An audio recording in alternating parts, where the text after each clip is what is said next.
Hello friends, how are you? कैसे हैं आप सब? स्वागत है आपका अपने ही चैनल मीडू स्टडी में। मैं हूं आपका friend Ashutosh, I am Indore से। एंड मीडू स्टडी में जैसा कि दोस्तों आप सब जानते हैं, ये हमारा कैट का सीरीज़ कैट 21 की प्रिपरेशन हम इसमें कर रहे हैं। एंड जैसा कि आप ऑलरेडी जानते हैं, काफ़ी सारी वीडियोस आ चुकी हैं। हमारी इस सीरीज़ का नाम है ड्रीम आई एम सीरीज़। ये ड्रीम आई एम हर वो IIM एस्पिरेंट का, MBA एस्पिरेंट का सपना कि कैट को क्रैक करे एंड IIM में जाए।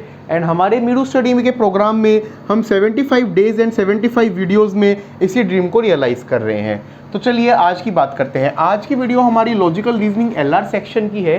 LR सेक्शन में ऑलरेडी कवर जो हो चुका है मैं आपको बताऊं, हमने स्टार्ट इसी से किया था, कैलेंडर्स फर्स्ट वीडियो, फिर linear arrangement, circular arrangement video number 7 and 8, distribution video 18, distribution video 14, selection video 18, ordering sequencing video 21 and binary logic video 25। आज हम चलते हैं वेन डायग्राम्स पे। मैं आपको एक बार दोबारा क्लियर कर दूं जो मैंने लास्ट वीडियो में बताया था। वेन डायग्राम जो है टॉपिक, इस पे हमारी 2 वीडियोस आएंगी, क्योंकि वेन डायग्राम जो है उस पर लॉजिकल रिलेटेड क्वेश्चंस भी हो सकते हैं और डेटा रिलेटेड क्वेश्चंस भी हो सकते हैं। तो आज जो हम वेन डायग्राम करने वाले हैं वो LR वाला वेन डायग्राम है। DI वाला वेन डायग्राम हमारी एक और वीडियो में आएगा। तो वेन डायग्राम बेसिकली आपको 2 वीडियोस में मिलेगा। तो चलिए वेन डायग्राम के आज समझते हैं, आज के इसके बारे में जानते हैं क्या होता है, क्वेश्चंस को करते हैं। तो हमारा 8th वीडियो लॉजिकल रीजनिंग का वेन डायग्राम्स पे चलिए स्टार्ट करते हैं। बड़ा सिंपल कॉन्सेप्ट होता है। देखिए अलग अलग वेरिएबल्स हो सकते हैं, 2 variable, 3 variable, even 4 variables, but 4 पे क्वेश्चन आने के चांसेस बहुत कम है क्योंकि उसमें बहुत ज़्यादा सेक्शंस बन जाते हैं। तो नॉर्मली जो कैट में आता है वो 2 या 3 वेरिएबल्स का क्वेश्चन आता है। तो 2 वेरिएबल होने का क्या मतलब है, तो देखिए अब वेन डायग्राम को नॉर्मली सर्कुलर रिप्रेजेंटेशन में किया जाता है। A and B 2 different sets हैं। ये एक A है, ये B है, ये 2 डिफरेंट सेट्स हैं। और अब अलग अलग रीजन्स को समझिए। अब देखिए कुछ एरिया ऐसा होगा जो A एंड B दोनों में आता हो, तो वो कौन सा एरिया है? बेसिकली x प्लस जेड, जो मतलब A किसके इक्वल है? जो A अलोन, ये हो गया A अलोन x, और ये हो गया बोथ। ऐसे ही B क्या होगा? y alone and y plus Z. अब आपको क्वेश्चन में पूछा सकता है ओनली A, तो ओनली A हो गया सिर्फ A, ओनली B हो गया सिर्फ हमारा जो है B, या जिसमें इसमें कहा जा सकता है x और y, राइट। अब एग्जैक्टली वन सेट क्या हो गया? A प्लस बी को ऐड करना है, तो वो हो जाएगा x प्लस वाई के equal. Only A plus B क्या हो गया हमारा? ओनली A प्लस बी हो गया z, एंड एग्जैक्टली 2 सेट्स अगर हमें निकालने हो वो भी ओनली हमारा हो जाएगा z के इक्वल। तो यहाँ पे ये A प्लस बी आपको कंफ्यूज करेगा क्योंकि हमने यहाँ पे x y z की नोटेशन ली है। तो ओनली A निकालना हो तो बेसिकली वो है x, ओनली B निकालना हो तो वो है y, एग्जैक्टली वन सेट निकालना हो तो वो हो जाएगा x प्लस वाई। कंफ्यूज ना हो कि आप इन नोटेशंस को देखिएगा, आपको समझ में आएगा। अब हम चलते हैं अपने थर्ड पे, जिसमें 3 वेरिएबल्स हो सकते हैं, उस वाले वेन डायग्राम पे। तो वो इस तरीके का वेन डायग्राम बनेगा, मतलब आपस में ये 2 भी इंटरसेक्ट करेंगे, ये दोनों इंटरसेक्ट करेंगे, ये इंटरसेक्ट करेंगे, तीनों भी इंटरसेक्ट करेंगे। अब आपको ये देखने में समझने में मुश्किल लग रहा होगा। क्वेश्चंस में देखिए आप इस चीज़ को समझिए ना। मान लीजिए ABC क्या दिखाता है? A दिखाता है वो लोग जिनको पूरी सब्जी पसंद है, B जिनको छोले चावल पसंद है, C जिनको इडली डोसा पसंद है। अब कुछ लोग ऐसे होंगे जिनको तीनों चीज़ें पसंद होंगी, ये रीज़न हो गया। कुछ ऐसे होंगे जिनको इडली डोसा और पूरी सब्जी पसंद होगी, वो ये वाला रीज़न हो गया। कुछ जिनको सिर्फ ये पसंद होगा, तो वो ये सब ही दिखाता है। तो हमारे 3 सेट्स हो गए A B C। अब इसमें A किसके इक्वल है? ओनली A जिनको सिर्फ एक चीज़ में इन्वॉल्व है, D जो मतलब A एंड B का कॉमन है, E जो कि A और C का कॉमन है, और G जो तीनों में कॉमन है। ओनली ABC बताने हो तो वो ये हो गए। A एंड B बताना हो तो उसमें क्या आ जाएगा? 3 वाला रीजन भी आ जाएगा एंड ये वाला रीजन भी आ जाएगा। कोई आपसे कहे ऑल 3 तो ऑल 3 ये हो गया। ये एक बेसिक था वेन का। वेन को ऐसे ही क्वेश्चन भी आपको गिवन हो ना, ऐसे ही रिप्रेजेंट किया जाता है एंड उसको सॉल्व किया जाता है। आप एग्जाम्पल से हम लोग इसको क्लियर करेंगे तो आपको और अच्छे से समझ में आएगा। चलिए 2 एग्जाम्पल्स करते हैं, एंड एग्जाम्पल्स को भी हमने उसी फॉर्म में लिया है। एक 2 वाला वेन लिया है और एक 3 वाला वेन लिया है। तो पहले वाला क्वेश्चन पढ़ रहे हैं हम। In a family 30 families read both the Hindu and Indian Express. तो चलिए अब देखिए, both the Hindu and Express, तो हमें पता लग गया कि एक आइटम हिंदू है, एक इंडियन एक्सप्रेस है। तो हमारे 2 आइटम्स हैं। अब अगर हमारे 2 आइटम्स हैं, सर्कल सिलेक्शन। अब अगर हमारे 2 आइटम्स हैं तो उसको हम वेन के फॉर्म में रिप्रेजेंट कर लेते हैं, ठीक है। एक वेन डायग्राम बनाते हैं। ये हमारा फर्स्ट सर्कल हो गया,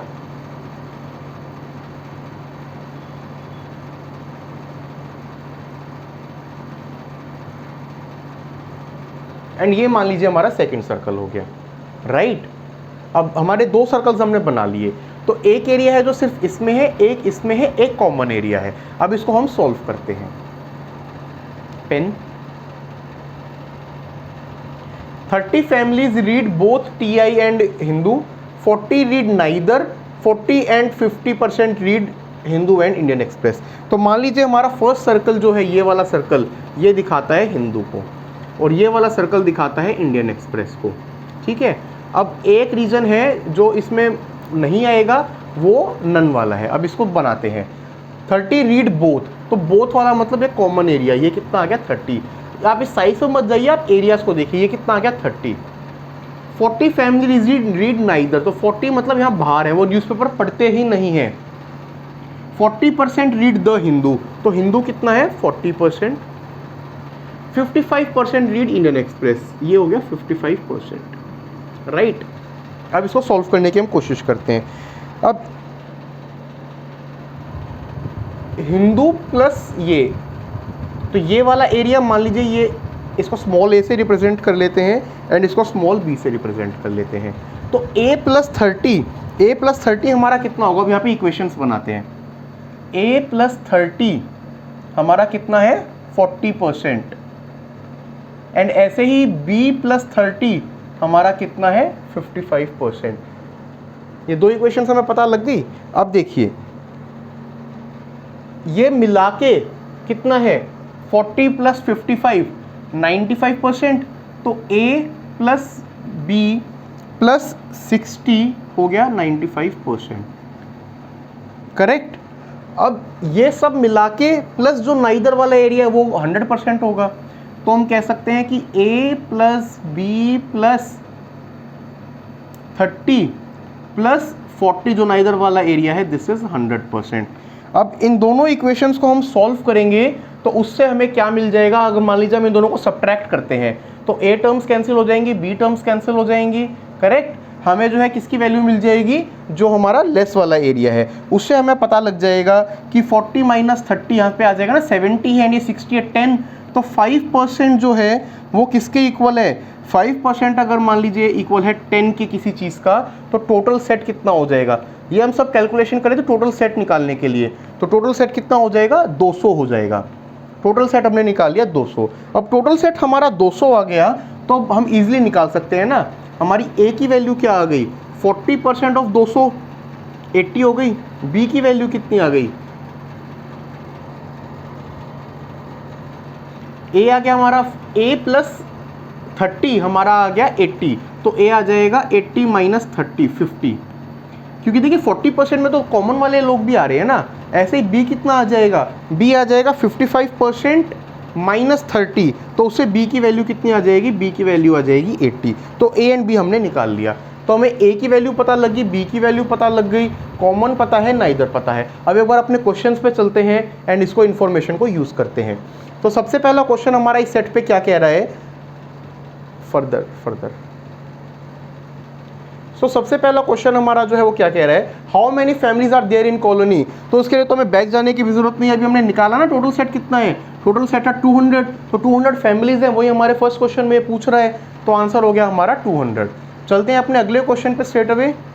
how many families read at least one newspaper.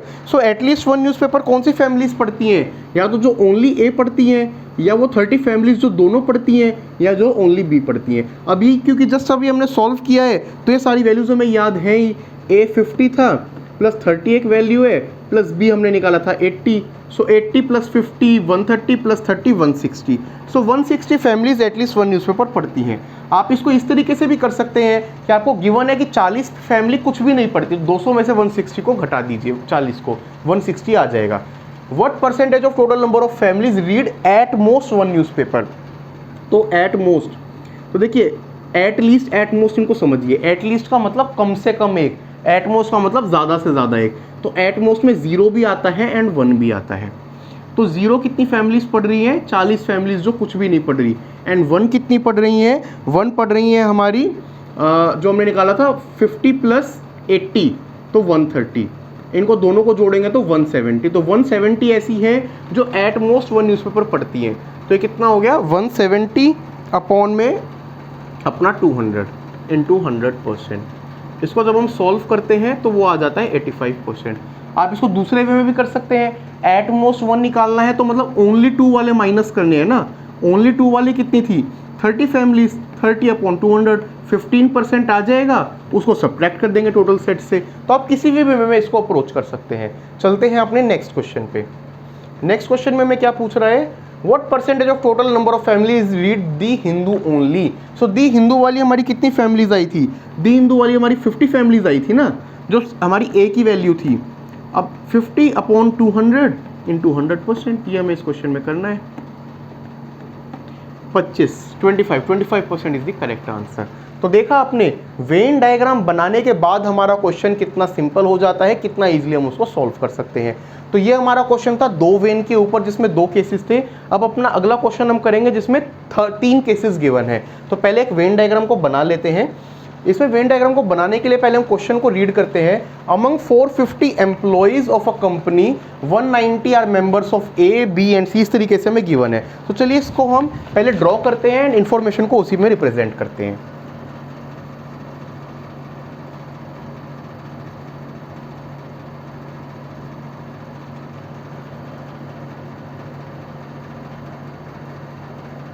देखिए ये हमारा एक वेन डायग्राम बन गया। अब इसमें आप देखिए, अब इसको हम क्वेश्चन को रीड करेंगे एंड उसमें वैल्यूज को पुट करेंगे। पेन, तो उसमें हम देखते हैं 450 employees of a company, pink colour. So 450 employees हमें टोटल एम्प्लॉइज गिवन है। तो हम कह सकते हैं कि जो हमारा टोटल सेट है वो कितना है, म्यू है 450, correct. 195 are members of club A. अब मान लीजिए ये ए है, ये बी है एंड ये सी है। तो 150, एंड इसमें हम वैल्यूज़ भी लिख लेते हैं सारी, ठीक है। 120 जो है वो किसके मेंबर्स हैं, 195 are club members of A.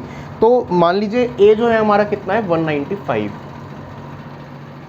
175 club B है 175, 185 क्लब सी, ये है 185। ये तीनों वैल्यूज़ हमें गिवन है।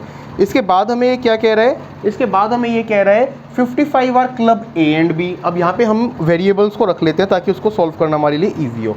तो ये हमारा ए, हम इसको लेते हैं, इस वाले को बी लेते हैं, इसको सी लेते हैं। अब जो कॉमन है ए एंड बी में उसको एक्स ले लेते हैं, इसको वाई ले लेते हैं, इसको एंड थर्ड वाले को जेड ले लेते हैं, एंड बिल्कुल बीच वाले को हम जी ले लेते हैं। तो हमें क्या गिवन है, 25 मेंबर्स जो हैं वो तीनों को करते हैं। तो जी की वैल्यू हमें क्या गिवन है क्वेश्चन में, 25, correct. 55 are club A and B. तो क्लब ए एंड बी कितने हैं हमारे, 55, और हमें पता है जी उसमें 25 है। तो इससे हमें क्या पता लगा, 55 माइनस 25, तो हमें x की वैल्यू इससे पता लग जाएगी। x की वैल्यू आ जाएगी हमारी 30। ऐसे ही आप y और z की वैल्यू निकाल लीजिए, क्योंकि हमें दोनों के गिवन है। 55 कॉमन इसमें, 40 इसमें, 45 इसमें, सब में से 25 को सब्ट्रैक्ट करेंगे तो आपको वैल्यू मिल जाएगी। y की वैल्यू आ जाएगी 20, z की वैल्यू आ जाएगी 15, ठीक है। तो इनको सॉल्व करेंगे। अब हमें टोटल पता है ये कितना है, 195। तो इसको जब हम सॉल्व करेंगे तो उससे हमें ए बी सी की वैल्यूज़ भी आ जाएंगी। तो हमारा ए कितना है, हमारा ए कितना है, बी कितना है, सी कितना है, वो वैल्यूज़ भी हमारे पास हैं। एक्स वाई जेड हमने निकाल लिया, जी कॉमन रीज़न है वो हमने निकाल लिया। ए बी एंड सी जब हम सॉल्व करेंगे तो हमारी ए की वैल्यू आएगी 120, बी की हमारी वैल्यू आएगी 105 एंड सी की वैल्यू आएगी 125। इन सबको जब हम ऐड कर देंगे तो हमारा n जो है, मतलब जो किसी के भी मेंबर्स नहीं है वो मेंबर आ जाएगा 10। ये सारी वैल्यूज़ आप उस ग्राफ में वैल्यूज़ को पुट करके सॉल्व कर सकते हैं। अब हम अपने क्वेश्चंस को देखेंगे कि हमारा क्वेश्चन क्या कह रहा है, फिर देखते हैं इस इन्फॉर्मेशन को कैसे यूज़ करना है। तो सबसे पहले how many members are employ of member A only, club A only. तो क्लब ए ओनली मतलब सिर्फ ए की वैल्यू अभी हमने निकाली थी 120। तो आप देखेंगे उस वेन को हम सॉल्व करते हैं तो कितनी ईजिली हमारी वैल्यूज़ हम निकाल सकते हैं। 120 इज द करेक्ट आंसर। चलते हैं अपने नेक्स्ट क्वेश्चन पे। नेक्स्ट क्वेश्चन क्या कह रहा है, how many employees are member of club B और सी। सो बी और सी मतलब कौन सा एरिया, बेसिकली बी में भी हो सकता है, सी में भी हो सकता है। So B plus X plus Z plus जो हमारा सी जी कॉमन एरिया था प्लस सी प्लस वाई। मतलब देखिए बी एंड सी और का मतलब ये होता है ये B है, ये C है, करेक्ट। अब इधर हमारा कहीं ना कहीं A था, तो अभी क्या बोल रहे हैं B और C, तो मतलब B के पार्ट में भी आ सकता है, C में भी आ सकता है, सिर्फ ओनली A वाले उसमें नहीं होना चाहिए, करेक्ट। तो इन सबको हमें बेसिकली इसमें ऐड करना है। जब आप इसको ऐड करेंगे, सारी वैल्यूज हमने निकाल ली हैं, तो आपका आंसर आ जाएगा 320। 320 इज द करेक्ट आंसर। चलते हैं अपने अगले क्वेश्चन पे। हमारा अगला क्वेश्चन क्या कह रहा है, how many employees are member of exactly 2 clubs. So exactly 2 clubs मतलब वो वाला कॉमन एरिया X, Y और Z, एंड तीनों की वैल्यूज हमने निकाली हुई हैं। X की वैल्यू हमारी थी 30, Y 15, Z 20। इन सबको ऐड कर देंगे तो हमारा आंसर आ जाएगा 65। सो 65 ऐसे एम्प्लॉयज़ हैं जो 2 एक क्लब्स में ही है एग्जैक्टली, ना एक में ना 3 में। चलते हैं अपने नेक्स्ट क्वेश्चन पर। देखा आपने, एक बार वेन को बना लेना तो क्वेश्चन बिल्कुल सिंपल हो जाता है। 10 employees who are member of club A take membership of club B also. अच्छा, तो मतलब 10 एम्प्लॉय जो ए में थे, बी ऑल्सो, तो मतलब ए में से कुछ माइनस नहीं हुआ है, उन्होंने बी की ऐड और कर ली। मतलब होता है ना कि मैं ए का मेंबर था, बी का और बन गया। And 15 employees who are member of A withdraw and take C, तो 15 माइनस हुए हैं एंड वो प्लस हो गए हैं जाके सी में। How many employees have membership of club A. तो देखिए इसमें जो ये वाले ए में पहले कितने थे, 195 थे ना, जो बी में गए हैं उन्होंने बी की एडिशनल ली है, उससे कोई फर्क नहीं आएगा। क्वेश्चन में आप यही चीज चेक करना चाह रहे हैं, जो सी में चले गए 15 विड्रॉ करके वो फर्क आएगा, तो हमें बेसिकली 15 इसमें से सब्ट्रैक्ट करना है। तो करेक्ट आंसर हो जाएगा हमारा 180 विदाउट एनी कंफ्यूजन। अब अपने लास्ट क्वेश्चन को देख लेते हैं। हमारा लास्ट क्वेश्चन क्या कह रहे हैं, सो लास्ट क्वेश्चन कह रहा है 20 employees who have membership of club A. So club A में से 20 member withdraw and take C, तो ए में से माइनस, सी में plus. What is the least possible number of employees who are members of club B and A? तो इस question में देखिए 20 जो हैं, अब ये 20 मेंबर्स कहाँ से जा सकते हैं, ये रीजन A से भी जा सकते हैं, मतलब ओनली A वाले में, और ये रीजन X से भी जा सकते हैं, तो मतलब जो कॉमन एरिया था बिटवीन A एंड B, दोनों में से निकल सकते हैं ना, ठीक है। अब ये वैल्यू चली गई, अब जो A में से जाएगी वो किस में शिफ्ट होगी, C में, ओनली वाले में, एंड अगर X में से निकलती है तो वो किस में शिफ्ट होगी, Z में। अब हमें मिनिमाइज करना है, तो एंटायर 20 को हम लेते हैं X से, हमें ओनली को तो मिनिमाइज करना है ना, लीस्ट पॉसिबल बता रहा है, तो सारे 20 के 20 हम मानते हैं इधर चले गए, तो हमारा टोटल कितना हो जाएगा, x प्लस जी माइनस 20। सो ये वैल्यू आ जाएगी हमारी 35। सो आप इसको सॉल्व करेंगे तो इजीली आप 35 कैलकुलेट कर सकते हैं। तो 35 मेंबर्स हैं जो बी और ए दोनों के मेंबर्स हैं। तो देखा फ्रेंड्स आपने कैसे वेन डायग्राम को बना के आप इजीली क्वेश्चंस को क्रैक कर सकते हैं। सिर्फ उस कॉन्सेप्ट को लगाइए, ड्रॉ कीजिए एंड आपका क्वेश्चंस इजीली हो जाएंगे, चाहे कोई भी क्वेश्चन वेन डायग्राम को हो। ये था हमारा आज का concept my dear friends. Next video में हम आरसी की प्रैक्टिस करेंगे। आरसी की बेसिक्स मैं आपको ऑलरेडी बता चुका हूँ, कैसे आरसी को सॉल्व कीजिए, क्रिटिकल रीजनिंग हमने कर ली। नेक्स्ट में हम कुछ सैंपल आरसी देखेंगे, क्वेश्चंस देखेंगे एंड उनको सॉल्व करने का तरीका जानेंगे। आपको हमारी आज की वीडियो कैसी लगी प्लीज़ हमें बताइए। कुछ भी कंफ्यूजन हो, वेन डायग्राम बड़ा ही सिंपल होता है, डायग्राम बना लीजिए, सारे क्वेश्चंस हो जाएंगे। फिर भी कुछ कंफ्यूजन हो कमेंट सेक्शन में बताइए या meedu.study@gmail.com पे हमें बताइए। आपको अच्छा लग रहा है तो प्लीज़ लाइक कीजिए, शेयर कीजिए, सब्सक्राइब कीजिए। Thank you friends, take care.